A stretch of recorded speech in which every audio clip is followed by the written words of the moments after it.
గణతంత్ర దినోత్సవం నాడు మరొక విషయం కూడా మీ దృష్టికి నేను తీసుకొని రావాలి. బాధాకరమైన పరిస్థితి ఏమంటే రాజ్యాంగ పరంగా హెడ్ ఆఫ్ ద స్టేట్ గా ఉండేది మన రాష్ట్రానికి గవర్నర్ గారు, ఎందుకంటే కాన్స్టిట్యూషనల్ హెడ్ అంటారు వారి. మరి ఈరోజు రాజ్యాంగబద్ధమైన గవర్నర్ పదవిలో ఉన్న ఇక్కడి గవర్నర్ గారు ఏ రకంగా వ్యవహరిస్తున్నారో ఇవాళ రాష్ట్రం మొత్తం చూస్తా ఉంది, రాష్ట్ర ప్రజలు మొత్తం గమనిస్తా ఉన్నారు. ఒక 4 నెలల కిందట అనుకుంటాను, ఆనాడు అప్పటి కేబినెట్ కేసీఆర్ గారు ముఖ్యమంత్రిగా ఉన్నప్పుడు అప్పటి కేబినెట్ ఒక నిర్ణయం తీసుకుంది.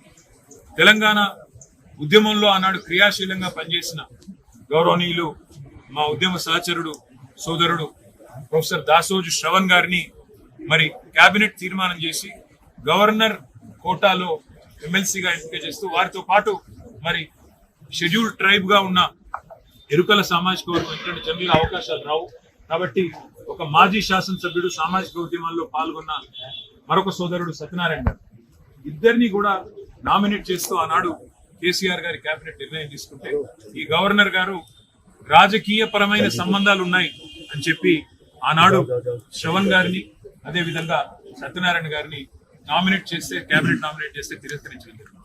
మరి ఈరోజు వార్తలు వస్తున్నాయి, నిజమా కాదా గవర్నర్ ఆఫీస్ ధృవీకరించాలి, చీఫ్ సెక్రటరీ చెప్పాలి.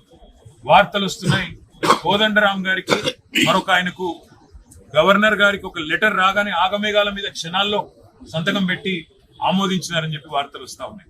నేను ఒకటే అడుగుతా ఉన్నా, శ్రవణ్ గారికి సత్యనారాయణ గారికి తెలంగాణ ఉద్యమంలో పాల్గొన్న శ్రవణ్ గారు, సామాజిక ఉద్యమాల్లో పాల్గొన్న సత్యనారాయణ గారు రాజకీయ పరమైన సంబంధాలు ఉన్నాయని తిరస్కరించిన గవర్నర్ గారు ఇవాళ ఒక రాజకీయ పార్టీకి అధ్యక్షుడిగా ఎన్నికల్లో పోటీ చేసిన కోదండరామ్ గారిని ఏ రకంగా ఆమోదించారో చెప్పవలసిన బాధ్యత ఉంది.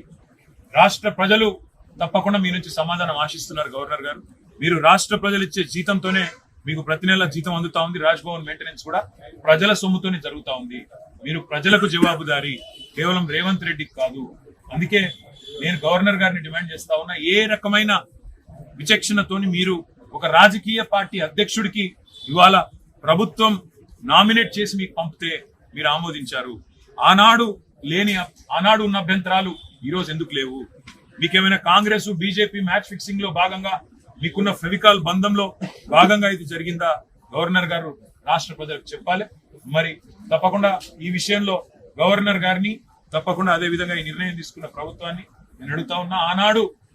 ఆనాడు ఏదైతే అభ్యంతరం గవర్నర్ గారు లిఖితపూర్వకంగా ఇచ్చినారో, వీరు రాజకీయ పార్టీలతో అంటగాగుతున్న వారు, సంబంధం ఉన్నవారని ఈ రోజు ఆ అభ్యంతరం ఏమైంది? కాంగ్రెస్ బీజేపీ నాయకులు ఇది వాళ్ళ సంబంధాన్ని బట్టబయలు చేస్తున్న మాట వాస్తవమా కాదా చెప్పాలని చెప్పి కూడా నేను డిమాండ్ చేస్తున్నాను.